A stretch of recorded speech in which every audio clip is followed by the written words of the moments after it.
I'm sure many of you are looking down at your programs wondering why I was introduced as Pell rather than Bell Doski as it is written.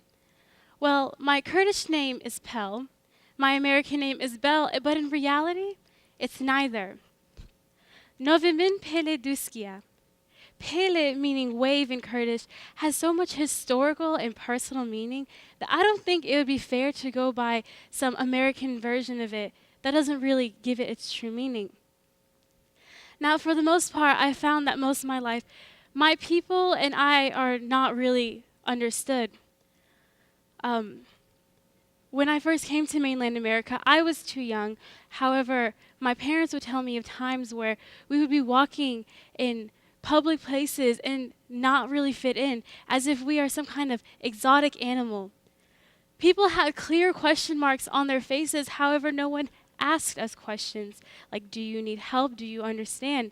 But when they did talk to us, suddenly my parents, who went through so much on their fight for home, are children.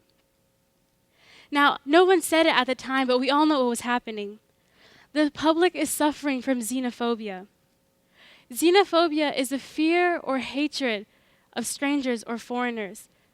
And because of this fear, many stayed the way they were, unaware.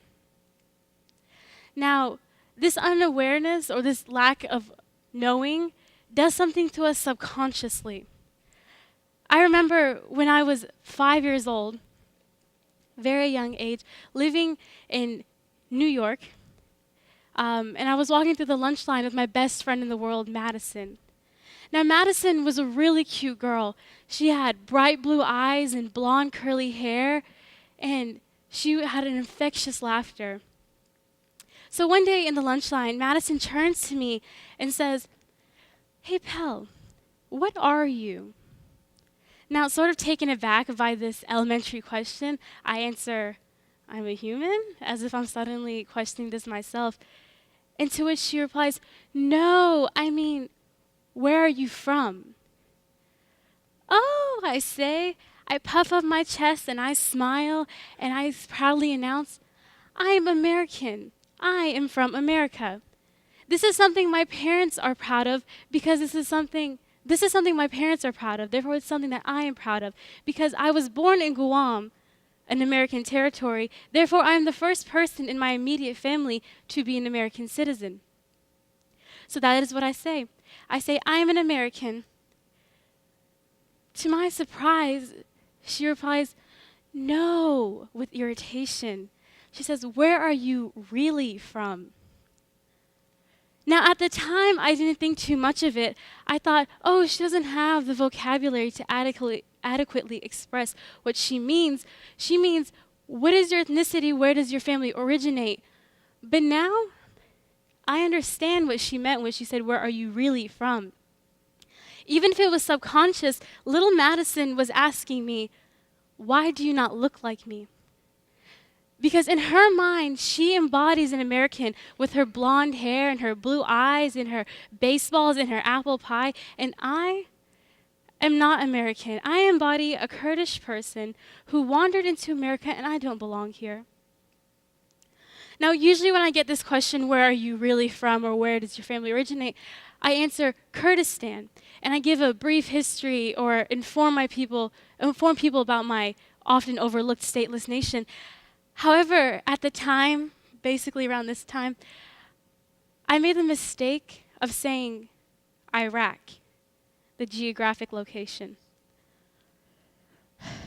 From the look on this 5-year-old girl's face, you would think that I just announced that there was a bomb strapped to my chest because not only did she jump back in fear, not only did she run away from me, but she began to conspicuously speak to other students about her newfound threat. Elementary school was never the same after that. Now, I know many of you are thinking, "Belle, she's only 5 years old. It was a misunderstanding." And I understand that we as humans are prone to misunderstanding. Misunderstandings happen all the time, such as a student misunderstanding the Dewey Decimal System, picking the wrong book or going to the wrong side of the library, or another student handwriting an assignment to be typed. No harm is done. However, sometimes harm is done. Now, my family moved to Nashville 2002, and 10 years, or almost 10 years after 9/11, I've noticed something disturbing happening. People in my schools are adopting a very offensive jargon. Now, I apologize in advance for the words that you see on this slide. I understand many of them are very inappropriate and many of them are very hurtful. However, I'm trying to put a point across. I remember freshman year of high school, 2010. I was really excited, like most people were freshman year. Excited, nervous, anxious. However, I found something different. As I was walking through the hallways of my high school, probably the first week of school, I remember this tall Hispanic guy calling over a crowd of people to a shorter, a Kurdish guy, and they're just going back and forth, just playing around. And suddenly he says, "As long as you don't bring your people and bomb us." Now, my head snapped up. I was shocked, thinking, is a fight gonna break out? What is this? How dare he say something so incredibly rude? However, to my surprise, the Kurdish boy just rebuttals with, "I would never bomb something that your people built." Now, I understand some of you may think that's comical, and I understand that at one point I actually found that comical. However, I found that this happens all too often in high schools today. People are taking tragic events and suddenly turning them into something comical to the point where people are becoming desensitized. If we continue down this road, events like Sandy Hook and the Boston Massacre will become equivalent to the Titanic. People blow up the Titanic, bring them to children's parties, and slide down them. Because at the time, the Titanic was tragic. People were hurt. People cried. But now we only read about it in textbooks, and it is nothing. Now, I know that people often, we know that if a joke or a lie is told so many times that subconsciously it becomes real, and that is what has happened to our nation. A generation that has come so far, however, is losing its roots to comedy.